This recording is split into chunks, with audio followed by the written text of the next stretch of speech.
اللہ کریم فرمائے. اللہ تعالیٰ ہی برکتیں دینے والا ہے. الحمدللہ آج 26واں پارہ 4 پارے رہ گئے. 26واں پارہ مکمل ہوا ہے اور آج کی سورہ احقاف. تو یہ مالک نے یہاں بھی حامیم اور حروف مقطعات میں سے ہیں. تنزیل الکتاب من العزیز الحکیم. یہ کتاب اس اللہ کی طرف سے نازل ہوئی جو عزیز بھی ہے حکیم بھی ہے. غالب حکمت والا ہے. اس کی حکمتیں اتنی ہیں کہ جن کا کوئی اندازہ نہیں کر سکتا. ما خلقنا السماوات والارض وما بینہما الا بالحق. زمینوں اور آسمانوں کے درمیان جو بھی کوئی مخلوق ہے وہ ہم نے نہیں پیدا کی مگر حق کے ساتھ. وَأَجَلٍ مُّسَمًّى. اور اس کی ایک مدت مقرر ہے. وَالَّذِينَ كَفَرُوا عَمَّا أُنذِرُوا مُعْرِضُونَ. اور جس سے انہیں ڈرایا جاتا ہے روگردانی کرنے والے ہیں. تو فرمایا قُلْ أَرَأَيْتُم مَّا تَدْعُونَ مِن دُونِ اللَّهِ. کیا تم نے دیکھا جن کو تم اللہ کے علاوہ پوچھتے ہو. ارونی ماذا خلقوا من الارض. کیا دکھا سکتے ہو کہ انہوں نے زمین میں کیا پیدا کیا. سبحان اللہ سبحان اللہ. یعنی پیدا تم انہیں خدا مان کر پوجا کر رہے ہو. انہوں نے بنایا کیا ہے. پیدا کوئی دکھا سکتے ہو کہ کوئی چیز انہوں نے پیدا کی. ام لہم شرک فی السماوات. کیا وہ آسمانوں کی تخلیق میں کچھ حصہ ہے ان کا. ایتونی بکتاب من قبل ھذا. اور میرے پاس کوئی کتاب جو اس سے پہلے اتری ہو یا کوئی دوسرا اثر ہو یا علمی ثبوت موجود ہو تو لے آؤ ان کو تم صادقین اگر تم سچے ہو. اللہ اکبر. یہ مالک الملک نے وہاں لوگوں کے سمجھانے کے لیے کہ قرآن عظیم حق ہے, اللہ کا محبوب آئے ہیں اللہ کی بے شمار نشانیاں لے کر. دیکھیے نا کفار نے کیا کیا مطالبہ نہیں کیا. سرکار نے ہر ایک مطالبے کو پورا کیا لیکن پھر بھی انہوں نے کہا کہ یہ بھی جادو ہے. دیکھیے میں نے یہ بات بھی کئی بار بتائی, مجھے بڑی اچھی لگی. شروع میں بچپن میں جب پڑھی میں کہ ابو جہل مٹھی میں کنکر لے کے آئے اور کہا بتائیے میری مٹھی میں کیا ہے. آپ نے فرمایا میں بتاؤں تیری مٹھی میں کیا ہے وہ بہتر ہے یا وہ بتا دے کہ میں کہوں تو وہ بہتر ہے. جو یہ سرکار نے فرمایا کنکر بول پڑے کہ آپ اللہ کے رسول ہیں. اس نے ایسے نہیں دی. اللہ اکبر. تو اللہ کریم نے مجھے اور آپ کو بے شمار نعمتوں سے نوازا ہے.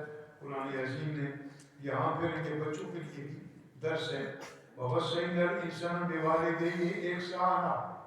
اور انسان کو یہ بھی ہے کیونکہ بعض صورت میں انسان ہوتے ہیں کریکٹر میں حیوان ہوتے ہیں انسان نہیں ہوتے.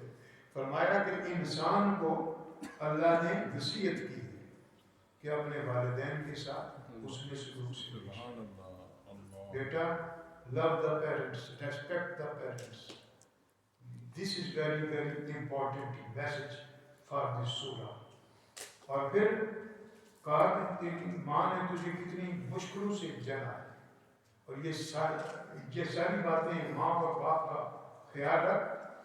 اور اس کے بعد مالک الملک نے جہاں اور بڑی نعمتوں سے نوازا ہے وہاں آئے ہائے یہ بھی فرمایا کہ اللہ کے بندو تم اس کی طرف خیال کرو جس نے تمہیں پیدا کیا, جس نے تمہیں رزق دیا, جس نے تمہیں بے شمار نعمتوں سے نوازا ہے.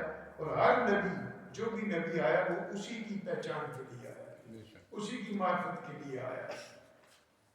اور پھر یہ سورہ محمد صلی اللہ علیہ وسلم, یہ کتنی ماشاءاللہ کتنا پیارا نام ہے صلی اللہ علیہ وآلہ وسلم.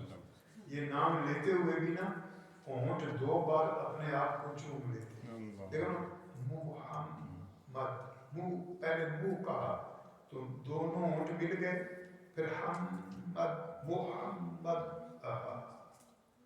تو یہ اللہ نے اپنے محبوب کو ایسا نام دیا ہے کہ اس نام کی بھی مثال کوئی نہیں ہے. اللہ اکبر. فرمایا والذین آمنوا وعملوا الصالحات وآمنوا بما نزل علی محمد، جس کی وجہ سے اس کا نام سورہ محمد ہے. وہ لوگ جو ایمان لائے اور انہوں نے اچھے کام کیے، صرف ایمان نہیں اچھے عمل کیے. وآمنوا اور ایمان لائے اس پر جو ہم نے محمد مصطفیٰ پر نازل کیا. وَهُوَ الْحَقُّ مِنْ رَبِّهِمْ، اور وہی حق ہے تمہارے رب کی طرف سے. کفر عنہم سیئاتہم وَأَصْلَحَ بَالَهُمْ، یہی وہ لوگ ہیں کہ جن کی سیئات کو ہم نے دور کر دیا اور اپنے آپ سے انہوں نے دور کیا اور پھر انہوں نے اپنی اصلاح کی آلات اپنے درست کر دیے. یہ ساری مسائلیں بھی پیش کی ہیں. اللہ اکبر.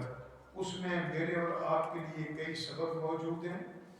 اللہ کریم ہم سب کو قرآن عظیم سے سچی محبت نصیب فرمائے. وقت نہیں ہوتا چونکہ آج کل تراویح لیٹ شروع ہوتی ہیں، لیٹ ختم ہوتی ہیں، اس بات کا بھی مجھے احساس ہوتا ہے. پھر میرے اور آپ کے لیے جو فرمایا یا ایھا الذین آمنوا، اے ایمان والو، اطیعوا اللہ و اطیعوا الرسول، اطاعت کرو اللہ کی اور اطاعت کرو اس کے رسول کی. وَلَا تُبْطِلُوا أَعْمَالَكُمْ، اپنے عمل کو ضائع نہ کرو. یعنی ضائع تب ہوگا جب اللہ اور اس کے رسول کی اطاعت نہیں ہوگی. اطاعت کرو گے تو ضائع نہیں ہوگا. وہی ایک نعمت ہے. اس کے بعد فتح. یہ سورہ فتح جو ہے یہ تو اس میں اقوال ہیں کہ یہ فتح مکہ ہے یا کہ کیا ہے، لیکن یہ اصل میں سورہ حدیبیہ کی جو صلح تھی نا اس میں اس کا ذکر ہے. اس میں تو شروع ہوتی ہے اِنَّا فَتَحْنَا لَكَ فَتْحًا مُبِينًا، اے محبوب ہم نے آپ پر ساری نعمتوں کے فتح کے عطا فرمائے اور دروازے کھول دیے. لِيَغْفِرَ لَكَ اللَّهُ مَا تَقَدَّمَ مِنْ ذَنبِكَ، تاکہ اللہ معاف کر دے جو کچھ گزرا ہے. یعنی یہاں نام جو ہے نا آپ کے سبب سے، من ذنبکا وما تاخر، یعنی آپ کو ماننے والے جو ہیں نا ان کے پہلے گزر گئے یا بعد میں. سرکار تو معصوم ہے یا جس بھی کسی کے سرکار کے سبب سے ہو. وَيُتِمَّ نِعْمَتَهُ عَلَيْكَ، اور اپنی نعمتیں تم پر مکمل کرے. وَيَهْدِيكَ صِرَاطًا مُسْتَقِيمًا، اور تمہیں صراط مستقیم کی ہدایت عطا فرمائے. اور پھر اس کے بعد فرمایا هُوَ الَّذِي أَنزَلَ السَّكِينَةَ فِي قُلُوبِ الْمُؤْمِنِينَ، وہ اللہ وہ ہے جو مومنوں کے دلوں کے اندر سکون دیتا ہے. مومن نماز پڑھتے ہیں تو سکون آتا ہے، مومن اللہ کا ذکر کرتے ہیں تو سکون آتا ہے، سکون دیتا ہے. لِيَزْدَادُوا إِيمَانًا مَعَ إِيمَانِهِمْ، تاکہ ان کا ایمان پہلے سے اور زیادہ ہو جائے ان کے ایمان کے ساتھ. وَلِلَّهِ جُنُودُ السَّمَاوَاتِ وَالْأَرْضِ، یہ ساری چیزیں تفصیلات مانگنے والی ہیں لیکن ٹائم نہیں ہے تو یہ خاص چیز کی طرف اشارہ کر رہا ہوں. پھر فرمایا آئے ہائے ہائے ہائے، اے ایمان والو تم دیکھو تو صحیح کہ میں نے اپنے محبوب کو کیا دیا. فرمایا اِنَّا أَرْسَلْنَاكَ شَاهِدًا وَمُبَشِّرًا وَنَذِيرًا. محبوبہ ہم نے تم کو بنایا ہے شاہد بھی، مبشر بھی، نذیر بھی. یعنی گواہ بھی بنایا ہے اپنی امت پر، شاہدن مبشر بشارت دینے والا، نذیرہ اور اللہ کا ڈر سنانے والا. لِتُؤْمِنُوا بِاللَّهِ وَرَسُولِهِ، تاکہ وہ اللہ اور اس کے رسول پر ایمان لائیں. وَتُعَزِّرُوهُ وَتُوَقِّرُوهُ، اور وہ اس کی عزت بھی کریں، مدد بھی کریں اور توقیر بھی کریں. وَتُسَبِّحُوهُ بُكْرَةً وَأَصِيلًا، تو صبح و شام اس کی تسبیحیں بیان کریں. پھر ہمارا اِنَّ الَّذِينَ يُبَايِعُونَكَ، محبوبہ صلح حدیبیہ کے موقع پر سرکار نے بیعت لی تھی نا، بیعت لی تھی. محبوبہ جن لوگوں نے تیرے ہاتھ پر ہاتھ رکھ کر بیعت کی ہے نا، وعدہ کیا ہے، بیعت کی ہے، انما یبایعون اللہ، انہوں نے آپ کے ہاتھ پر بیعت نہیں کی، انہوں نے رب سے بیعت کی۔ سبحان اللہ، ید اللہ فوق ایدیہم، سرکار کا ہاتھ تھا نا، ہاتھ سرکار کا تھا، رب نے فرمایا کہ ان کے ہاتھوں کے اوپر رب کا ہاتھ ہے۔ دوسرے لفظوں میں سرکار کا ہاتھ رب کا ہاتھ ہے۔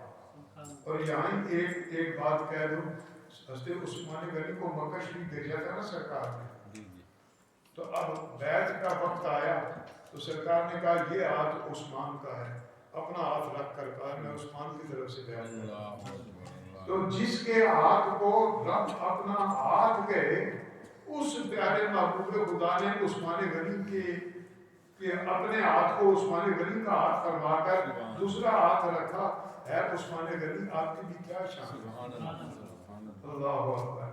تو یہ اس میں خاص یہ بیان تھا، اور مالک الملک نے بے شمار، اس کے بعد سورہ حجرات ہے، یہ بھی ادب سکھایا گیا ہے اس میں۔ فرمایا ان الذین ینادونک من وراء الحجرات اکثرهم لا یعقلون، یہ کمرے سے باہر جو آپ کو بلاتے ہیں نا اونچی آواز سے، ان میں سے اکثر بے عقل ہے، انہیں پتہ ہی نہیں۔ سبحان اللہ، فرمایا کہ لا ترفعوا اصواتکم فوق صوت النبی، نبی کی آواز سے اونچی آواز مت کرو۔ اب در محبوب پر جو جائے اس کو یہ خیال کرنا چاہیے کہ کہیں میری منہ سے اونچی آواز نہ نکل جائے۔ اللہ اکبر۔ اللہ تعالیٰ مجھے اور آپ کو اپنے محبوب کا سچا امتی بنائے، ہمارے ان بچوں کو یورپ کی گندگی سے بچائے۔ بیٹا جب بھی نماز میں بیٹھو یہ نہ کیا کرو آپس میں گفتگو نہ کرو، اور نماز میں بیٹھو تو اب حافظ صاحب تراویح پڑھ رہے ہیں، قرآن پڑھ رہے ہیں اور آپ بیٹھے ہوئے ہیں، اس انتظار میں رکوع میں کس وقت جائیں گے، یہ ٹھیک ہے۔ اللہ تعالیٰ آپ پر فضل کرے۔ تو جو بڑے بندے ہیں نا انہیں بھی بچوں کو سکھانا چاہیے۔ اصل میں بعض بڑے بھی بیٹھ جاتے ہیں بھائی کمال صاحب، اور وہ بھی اٹھتے ہیں، یہاں تو شاید نہ ہوں لیکن میں نے خود دیکھا ہے کہ وہ اٹھتے ہیں جب امام رکوع کے قریب ہوتا ہے نا حافظ، بیٹھے رہتے ہیں، بہانے مختلف ہوتے ہیں، بیٹھے رہتے ہیں، چلو کرسی پر بیٹھ جاؤ اگر نہیں بیٹھ سکتے، لیکن نماز میں شامل ہونا چاہیے۔ الحمدللہ۔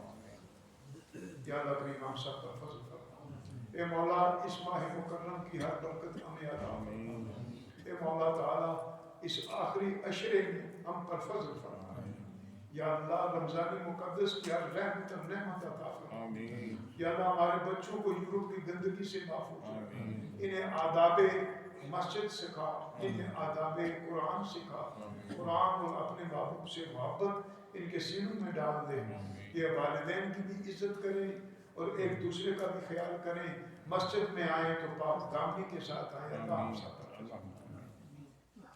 صلی اللہ تعالی علی خیر خلقہ محمد